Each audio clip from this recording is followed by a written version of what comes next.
All fans of Monster Energy Supercross root for wild and unpredictable racing, but I don't think even the most ardent optimist would have expected halfway through the first main event of the 2019 season, Dean Wilson would be leading Malcolm Stewart. Now we had inclement weather at Anaheim, and yes, the track was muddy and we had some rain coming down, but it wasn't a full-on mutter. And I think Wilson and Stewart earned their right to be up front under any conditions. It was a lot more dry in practice, and Wilson actually put his number 15 on the top of the lap charts very late in the final practice session. And Stewart was riding well all day also. They were just riding fast. Now, an interesting side note on Wilson, who has missed a lot of the last 4 years with injuries, and even when he has come back healthy, one thing he has lacked are good starts. It had been ages since we had seen Wilson pull a whole shot in a race. He not only got one in the main event, he also got a great start in his heat. How funny is it that riders, when they're suddenly feeling confident, find their starts as well?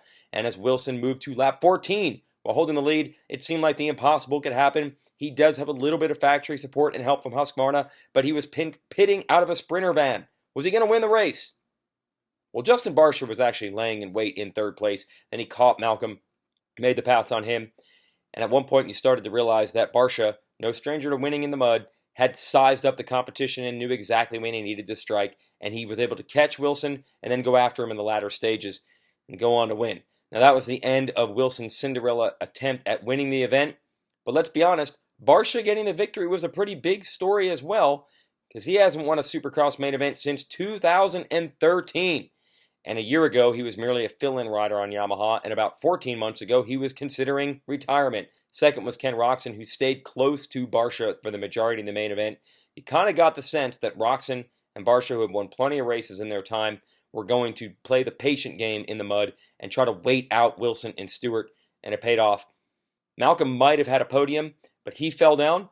Eli Tomac, who has had disastrous Anaheim ones in the past, in fact had never finished on the podium here in a 450, was methodically working his way through the pack and in the mud. Late in the race, he made a pass on Wilson to take away third.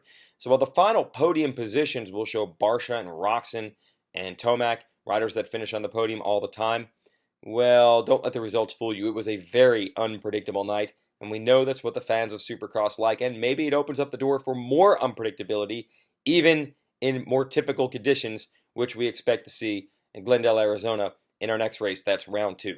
A lot of riders going to be coming out of here hoping for better in round 2, including Jason Anderson, the defending champion, who started toward the front, was in the top 5 early in the race, and finished a lowly 14th without even crashing.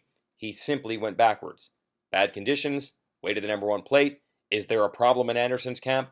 Also, a subpar day for Marvin Musquin, who was coming in with less off-season prep time than he wanted with a knee injury. The only bright spot for the KTM squad, Cooper Webb went down in turn 1 and put on a phenomenal charge to get all the way back to 5th, and he did have the fastest lap time in the main event. Is Webb for real this year? Is he going to go this fast, or was the mud perhaps aiding him? Again, we'll find out at round 2. One other shout-out, top rookie, is Aaron Plessinger, who told me yesterday his back felt bad most of the offseason.